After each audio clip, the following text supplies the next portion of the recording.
ایران اور امریکہ اور اسرائیل دوسری طرف ہے، ان کے درمیان جو کشیدگی بڑھ رہی ہے، ایسے میں کئی ناقدین یہ سوال کر رہے ہیں کہ اس ساری صورتحال میں پاکستان کس طرف کھڑا ہوگا۔ اس حوالے سے کوئی بھی پیشن گوئی کرنا نسبتاً مشکل ہے، لیکن اگر ہم ماضی میں دیکھیں، سرد جنگ کے فوراً بعد جب سرد جنگ شروع ہوئی اور پاکستان کا قیام اسی کے آگے پیچھے وجود میں آیا، مثلا سیکنڈ ورلڈ وار کے بعد سرد جنگ شروع ہو گئی تھی، اور رادر ہیروشیما ناگاساکی پر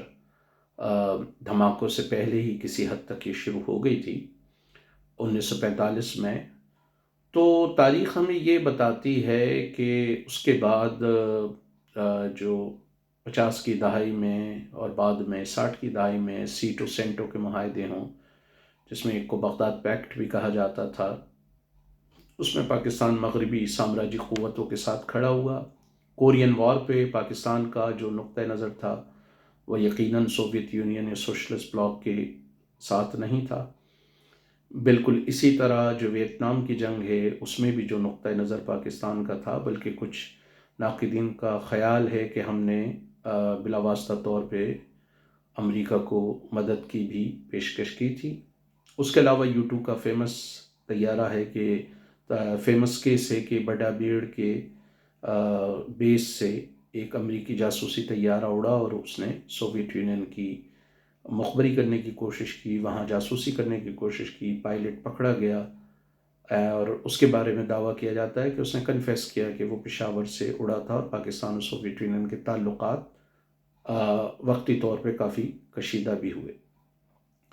پھر اس کے بعد ہم مزید دیکھ سکتے ہیں کہ سرد جنگ کے دوران PLO فلسطینین لبریشن آرگنائزیشن کو جس طرح دوسرے ممالک سپورٹ کر رہے تھے، مثلا ساؤتھ افریقہ کی افریقن نیشنل کانگریس یا انڈین نیشنل کانگریس یا کیوبا یا اور دوسرے ممالک سپورٹ کر رہے تھے، اس طرح کی گرم جوشی پاکستان کی طرف سے نہیں تھی، بلکہ اس کے برعکس بدقسمتی سے جنرل ضیاء پر یہ الزام لگایا جاتا ہے کہ وہ جنرل یحییٰ کے دور میں، بلیک سپٹمبر کے دور میں، انہوں نے جو ہے وہ جو فلسطینیوں کا جارڈن میں قتل عام ہوا، اس میں یہ الزام لگایا جاتا ہے۔ اس کے کنکریٹ ایویڈنس نہیں ہے کہ جنرل ضیاء صاحب کا بھی اس میں ہاتھ تھا، وہ بھی وہاں موجود تھے، اور کیونکہ پاکستان کے اردن سے دیرینہ تعلقات تھے، تو ان تعلقات کی وجہ سے پاکستان نے وہاں پر جو فلسطینیوں کی اپرائزنگ تھی اس کو کچلنے میں کا خیال کیا جاتا ہے کہ پاکستان نے بھی کردار ادا کیا۔ پھر 79 میں جب افغانستان پر حملہ ہوا تو لازمی بات ہے پاکستان ایک بار پھر مغربی دنیا کے ساتھ تھا، اور اس جنگ میں پاکستان مغربی دنیا کے ساتھ رہا، کئی برسوں تک رہا۔ سارے مجاہدین گروپ کو پاکستان نے سپورٹ کیا، سعودی عرب، پاکستان، کچھ اور عرب ممالک، امریکہ اور مغربی دنیا، سارے یہ جہادسٹ اور اسلامسٹ کو سپورٹ کیا، تو پاکستان اس وقت بھی مغربی کیمپ میں تھا۔ 90 کی دہائی میں پاکستان کے کچھ معاملات امریکہ سے یقیناً تھوڑے بہت کشیدہ رہے، یا تلخی ہوتی رہی۔ پاکستان کو یہ شکوہ تھا کہ امریکہ نے افغان جنگ کے بعد اس کا جو ملبہ ہے وہ پاکستان پہ گرا، پاکستان کے لیے جو مسائل پیدا ہوئے اس کے حوالے سے امریکہ نے خاطر خواہ پاکستان کی مدد نہیں کی، بلکہ پاکستان پر پریسٹر ترمیم اور دوسری قوانین کے ذریعے پاکستان کو جو ہے وہ معاشی طور پہ اسٹرینگولیٹ کیا، دفاعی طور پہ بھی ایک طریقے سے مشکلات پیدا کرنے کی کوشش کی۔ پھر اس کے بعد ہم دیکھتے ہیں کہ 9/11 ہو گیا۔ 9/11 کے بعد بھی وار آن ٹیرر پہ پاکستان ایک طویل عرصے تک امریکہ کا اتحادی رہا۔ تو موجودہ صورتحال میں پاکستان کیا کرے گا یہ کہنا قبل از وقت ہے، لیکن ماضی یہی بتاتا ہے کہ کچھ ناقدین یہ کہتے ہیں کہ اسلام آباد کا راستہ ریاض سے ہوتا ہوا جاتا ہے، کچھ کہتے ہیں واشنگٹن سے ہوتا ہوا جاتا ہے، کچھ کہتے ہیں بیجنگ سے ہوتا ہوا جاتا ہے۔ تو اب یہ دیکھنا ہے کہ پاکستان اس صورتحال میں کیا کرے گا، لیکن خواجہ آصف صاحب نے کچھ عرصے پہلے جو تقریر کی اس میں تھوڑے بہت اشارے ملتے ہیں، جس میں یقیناً پاکستان کی معاشی مشکلات ہیں، اور اس کا انہوں نے تذکرہ کیا کہ جی اگر امریکی امداد نہ ملے، یا اگر IMF، ورلڈ بینک اور عالمی مالیاتی ادارے اگر پاکستان کو بیل آؤٹ پیکیجز نہ دیں یا وقت پر قرضے نہ دیں تو پاکستان کی معیشت بہت بری طرح متاثر ہو. اور سب کو یہ پتہ ہے کہ I M F, World Bank یا عالمی مالیاتی اداروں میں پاکستان کس ملک کا سب سے زیادہ اثر و رسوخ ہے. یقیناً وہاں امریکہ اور اس کے اتحادیوں کا جو جو وزن ہے وہ کافی ہے. اس کے علاوہ امریکہ پاکستان کی پروڈکٹس کے لیے سب سے بڑی ایک مارکیٹ بھی، ایکسپورٹ مارکیٹ بھی، اور شاید غالباً واحد مارکیٹ ہے جہاں پر آپ کی تجارت جو ہے وہ کسی حد تک سرپلس ہے، پازیٹیو بھی ہو جاتی ہے اور آپ کو فائدہ بھی ہوتا ہے. ایون چین سے آپ کی جو تجارت ہے وہ خسارے میں ہے، آپ امپورٹ زیادہ کر رہے ہیں، ایکسپورٹ کم کر رہے ہیں. تو امریکہ اور یورپ میں پھر بھی تھوڑا بہت آپ کو فائدہ مل جاتا ہے. تو پاکستان جو بھی فیصلہ کرے گا اس صورتحال میں پہلے تو یہی دیکھنا پڑے گا کہ یہ ایران میں جو کشیدگی چل رہی ہے، جو صورتحال خراب ہے، وہ کتنی طول پکڑتی ہے. پاکستان اور ایران کے تعلقات بعض مواقع پر انتہائی بہتر رہے ہیں، لیکن بعض معاملات میں تلخی بھی رہی ہے. ایران پاکستان پائپ لائن، جس میں ایک وقت میں انڈیا بھی شامل تھا، وہ IPI کہلاتی تھی. پھر امریکہ کے دباؤ پہ انڈیا اس سے علیحدہ ہو گیا، لیکن ایران نے اپنے حصے کی تقریباً پائپ لائن ڈال دی ہے اور پاکستان کو ایک آدھ دفعہ الٹیمیٹم بھی دیا ہے، بولا بھی ہے کہ بھئی اگر پاکستان اپنے حصے کی پائپ لائن عالمی قوانین کے تحت یا دو طرفہ معاہدوں کے تحت اگر وہ نہیں بناتا تو پاکستان پر بھاری جرمانہ عائد ہو سکتا ہے. تو یقیناً پاکستان کی اس حوالے سے شکایات ہیں. پاکستان میں جو ماضی میں گڑبڑ رہی ہے اس کے حوالے سے بھی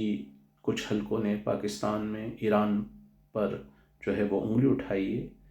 اسپیشلی جب کلبھوشن یادیو کو جو ہے گرفتار کیا گیا تھا کچھ برسوں پہلے. اس کے علاوہ چاہبار کی جو پورٹ ہے اس پہ جو کنسٹرکشن ہے، اس کنسٹرکشن کو، اور ایران میں کچھ ایسے پروجیکٹس تھے جو بھارت کو دیے گئے جس پہ یقیناً پاکستان خوش نہیں تھا. تو پاکستان اور ایران کے تعلقات بہت زیادہ کبھی تلخ نہیں رہے لیکن بہت زیادہ آئیڈیل بھی نہیں رہے. اور پاکستان کے تعلقات کو اگر موازنہ کیا جائے، پاکستان کے تعلقات سعودی عرب یا متحدہ عرب امارات اور ایران سے، تو پاکستان ہمیشہ سعودی عرب کے قریب رہا ہے. تو موجودہ صورتحال میں بھی کئی ناقدین کا یہ کہنا ہے کہ یہ دیکھنا ہوگا کہ سعودی عرب کیا پوزیشن لیتا ہے، اور پاکستان کے کیونکہ سعودی عرب سے دیرینہ تعلقات ہیں تو ایک وہ بہت بڑا عنصر ہوگا پاکستان کی مستقبل کی پالیسی کے تعین کے لیے. اس کے علاوہ پاکستان کی جو معاشی مشکلات ہیں وہ اس وقت سب سے زیادہ اہم ہیں، اور پاکستان کو جو ہے وہ پیسے کی ضرورت ہے. ملک قرضوں میں گھرا ہوا ہے.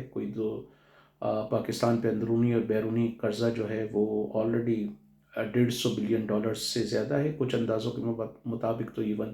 $236 بلین سے زیادہ ہے اندرونی اور بیرونی قرضہ،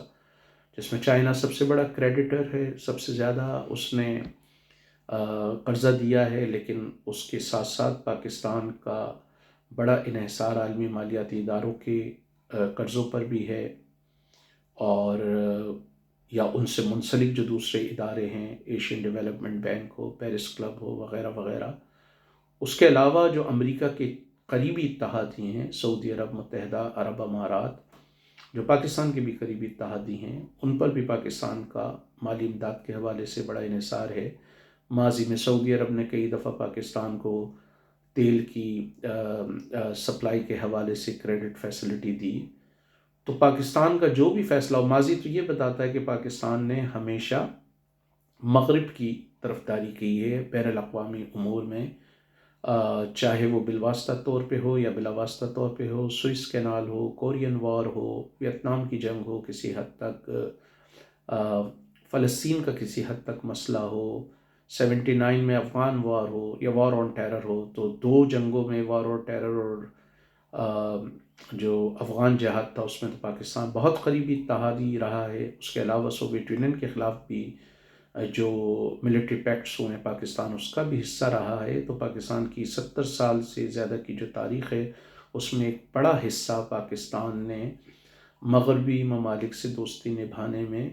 گزارا ہے۔ تو یہ ماضی ہے، اب حال میں جو بھی فیصلہ ہوگا اس میں سعودی عرب اور عرب ممالک کیا فیصلہ کرتے ہیں، یہ فیصلہ بھی پاکستان کے فیصلے پر کسی حد تک اثر انداز ہوگا، اور سب سے بڑا فیکٹر جو ہوگا وہ پاکستان کی معاشی مشکلات ہوں گی۔ پاکستان کی معاشی مشکلات کو جو بھی کم کرنے کی کوشش کرے گا، پاکستان کی جو پالیسی جو ہے وہ اسی فیکٹر کو کنسیڈر کرتے ہوئے ممکنہ طور پر بنائی جائے گی۔